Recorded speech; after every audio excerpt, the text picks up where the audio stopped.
I, Peter Boma, want to thank the organizers of this important event. I'm with you in spirit, but am in Mexico, a country marked by oppression, but also a history of revolutionary resistance. Let us remember and learn from the origins of Black August.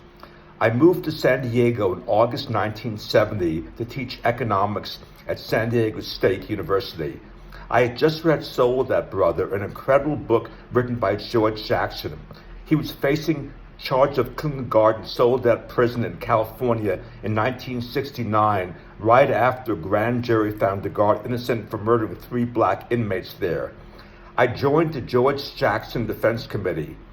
It led us to friends, family, his lawyer, and some political comrades. Inmate George Jackson brilliantly explained his growing politicization in becoming a committed anti-capitalist revolutionary, how the aim of the criminal justice system, and especially prison's purpose, was to destroy rebelliousness and resistance by prisoners against a racist capitalist system that put low-income blacks at the bottom. George Jackson joined the Black Panther Party. He also explained powerfully how each year, when he came up for parole for a $70 robbery, he was turned down because he hadn't capitulated and accepted systemic racism. Let us honor George Jackson by opening the doors of the prisons and replace the criminal justice system with one based on restorative justice. Sadly, both George and his younger brother Jonathan were killed by prison guards. Jonathan, only 17, was killed among others on August 7th, 1970 in an attempt to liberate his brother George. George Jackson was killed August 21st, 1971, as he was supposedly trying to escape from the yard at San Quentin. This is the origin of Black August, which has been celebrated for 40 years, including in Cuba, where some black political prisoners like Assata Shakur escaped to. Look up her inspiring history if you don't know it. The memory of George and Jonathan Jackson live on, so they are still with us. George Jackson is a hero in so many prisons among prisoners, for example, among the Black Prisoners Caucus in Washington State, for its courage and its revolutionary actions and intellect. As they say here in Mexico, George Jackson presente. Black August, which we're celebrating today, is also part of its legacy. Another brilliant political prisoner, Mumia Abu-Jamal, who has been in prison for 38 years, said about Black August: the spirit of Black August moves through centuries of Black, Indian, and multicultural resistance. It's an emblem of the spirit of freedom. Free Mumia. Another political prisoner is Leonard Peltier, a leader of the American Indian movement who is sick and has been imprisoned in federal prisons since 1977. He was defending Indian land at the Pine Ridge Reservation in South Dakota. The trials of Leonard Mumia were totally rigged. There are many, many less well-known political prisoners, and there are even more prisoners who have become committed while in prison to liberation of not only black, but all people. Free Leonard. Let us support all political prisoners by organizing and strengthening movements to support and free them.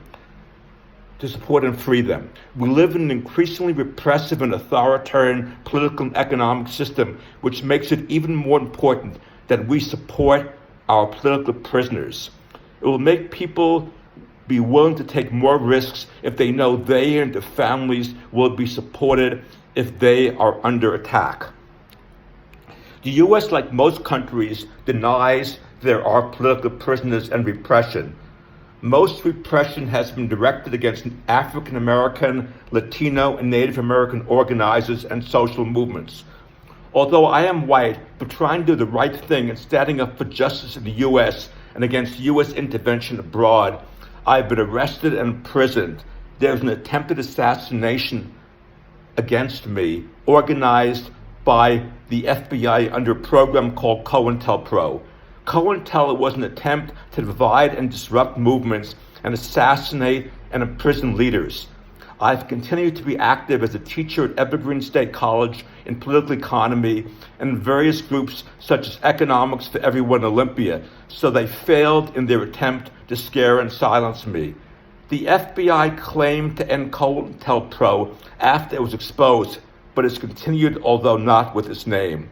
Our best defense against repression is to continue to speak up, to build social movements and organizations that do not depend on one person, but make all of us leaders, and to not be so afraid of the government that we are inactive, remain in small groups, rather than building mass movements that can revolutionize this country to a participatory socialist one. In closing, let me talk about solidarity across borders. The U.S. wars against revolutionary movements in Central America in the 1980s and in favor of the capitalist elites and militaries in Guatemala, Honduras, El Salvador, and Nicaragua have contributed to residents not being able to survive, so they try to come to the U.S., even at great risk.